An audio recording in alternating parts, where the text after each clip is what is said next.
বেহাৰবাৰী আউটপোষ্টৰ কে sir তথা অসমৰ জনপ্ৰিয় অভিনেতা সিদ্ধাৰ্থ শৰ্মাই আপোনজনৰ বাবে সমগ্ৰ অসমবাসীৰ পৰা আশীৰ্বাদ বিচাৰিছে। সামাজিক মাধ্যমত অভিনেতা সিদ্ধাৰ্থ শৰ্মাৰ এটা বিশেষ পোষ্ট। নমস্কাৰ বন্ধু বান্ধৱীসকল, আপোনালোক সকলোকে আন্তৰিক স্বাগতম জনাইছোঁ আমাৰ চেনেলৰ অন্য এটা নতুন ভিডিঅ'লৈ। তেন্তে আহক আজিৰ ভিডিঅ'টো আৰম্ভ কৰোঁ। মোৰ আপোনাৰ অতিকৈ বুকুৰ আপোন বেহাৰবাৰী আউটপোষ্টৰ কে ছাৰ খ্যাত জনপ্ৰিয় অভিনেতা সিদ্ধাৰ্থ শৰ্মাই এটা বিশেষ পোষ্ট সামাজিক মাধ্যমত শ্বেয়াৰ কৰি কয় যে বাহুম্বা, ৰঘুপতি, বিয়লিৰ বৃন্দাবন, কি সুন্দৰ প্ৰাকৃতিক অভিনয়।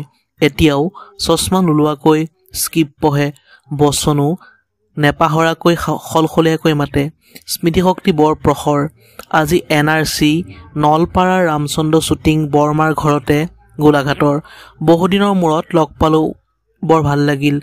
বৰমা যাতে কুশলে থাকে সকলোৱে আশীৰ্বাদ কৰিব। বন্ধু বান্ধৱীসকল, আজিলৈ ভিডিঅ'টো আছিল ইমানেই।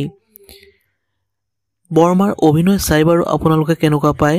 যদি ভাল পায় লাইক কমেণ্ট শ্বেয়াৰ, আৰু যদি নতুনকৈ আমাৰ চেনেলটো চাই আছে তেন্তে অনুগ্ৰহ কৰি ছাবস্ক্ৰাইব কৰি কাষতে থকা বেল আইকনটো প্ৰেছ কৰি অল কৰি দিবলৈ নাপাহৰিব।